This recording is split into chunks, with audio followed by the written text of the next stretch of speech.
Good morning, ninth class students. Today I'll going to continue the next part of your democratic politics, right?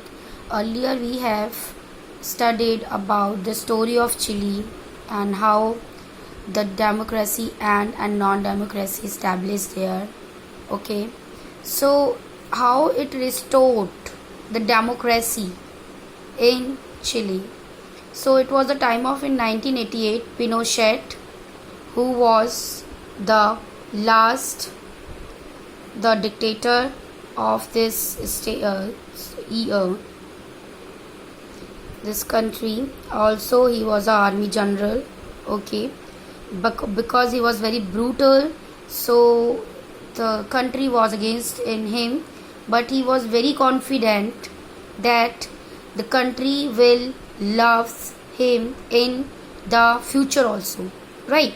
So it was a time of in 1988 Pinochet decided to hold a referendum, and with this referendum his military dictatorship came to an end.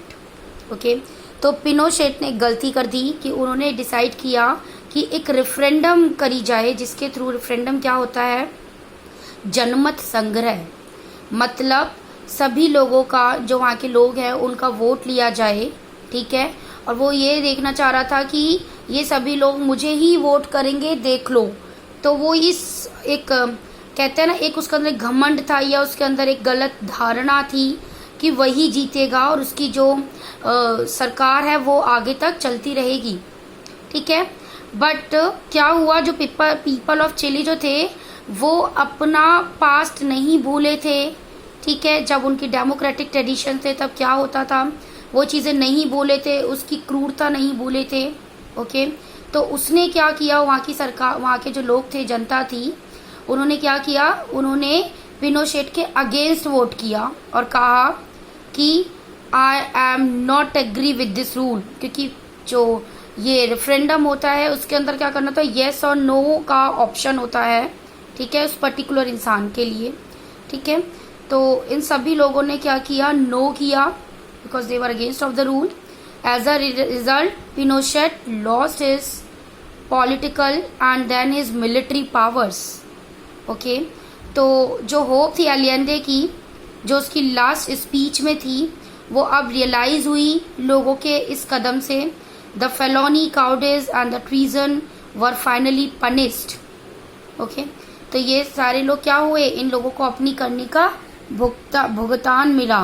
Okay, फिर से political freedom आ गई chilli के अंदर। फिर तब से 4 presidential elections होने लगे चिली के अंदर, ठीक है, और डिफरेंट पॉलिटिकल पार्टीज वहाँ पे पार्टिसिपेट करने लगी। फिर इसी तरीके से जो आर्मी का रोल था कंट्री की गवर्नमेंट के अंदर, वो खत्म हो गया। अब आर्मी की नहीं चलती थी वहाँ पे।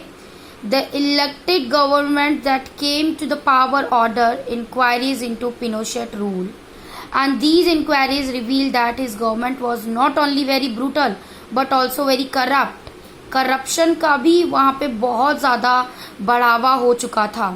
ओके, अब ये इस पिक्चर के अंदर जो प्रेसिडेंट माइशेल बैचलेट हैं, ये अपने सपोर्टर्स को एड्रेस कर रही हैं जब ये प्रेसिडेंट बनी थी इन इलेक्शन ऑफ जनवरी 2006। और इस फोटोग्राफ से हम देख सकते हैं कि क्या डिफरेंस है इलेक्शन रैली में चिली और इंडिया में, कि आप देख सकते हैं ना कि प्रेसिडेंट जो है बिल्कुल लोगों के पास आके अपनी स्पीच दे रहा है without any fear. But India के अंदर उसे बहुत डर है कि भाई उसे इसकी जान को खतरा ना हो। क्यों? क्योंकि उसे पता है कि इंडिया में बहुत सारे लोग उसके अगेंस्ट में हैं, बट चिली के अंदर क्या है, प्रॉपर यूनिटी के साथ वो आई हैं। इसी वजह से वो इस तरीके से लोगों के बीच अपनी स्पीच दे पा रही हैं। ओके, तो जब जो ये बैचलेट थी, मिशेल बैचलेट, जब ये वहाँ की प्रेसिडेंट बनी, ओके, तो ये बहुत ही एजुकेटेड थी। सबसे पहले तो ये एक मेडिकल डॉक्टर थी और एक मॉडरेट सोशलिस्ट थी। ओके, तो ये फर्स्ट वुमेन बनी थी और डिफेंस मिनिस्टर बनी थी अमेरिका में। और फिर जब ये प्रेसिडेंशियल इलेक्शन में आई तो इन्होंने चिली के रिचेस्ट मैन को हराकर वहाँ की प्रेसिडेंशियल शिप अपनाई। और फिर उन्होंने अपने सपोर्टर्स को एक स्पीच दी और बोला, because I was the victim of hatred, I have dedicated my life to reverse that hatred and turn it into the understanding, tolerance and why not say it into love. क्योंकि इनके साथ बहुत बुरा हुआ था पास्ट में, okay. तो इनकी जो मदर थी, ओके, इनको और इनकी मदर को बहुत ज़्यादा टॉर्चर किया गया था, ठीक है, कि अपनी प्रेसिडेंशियलशिप वापस ले लें, ठीक है।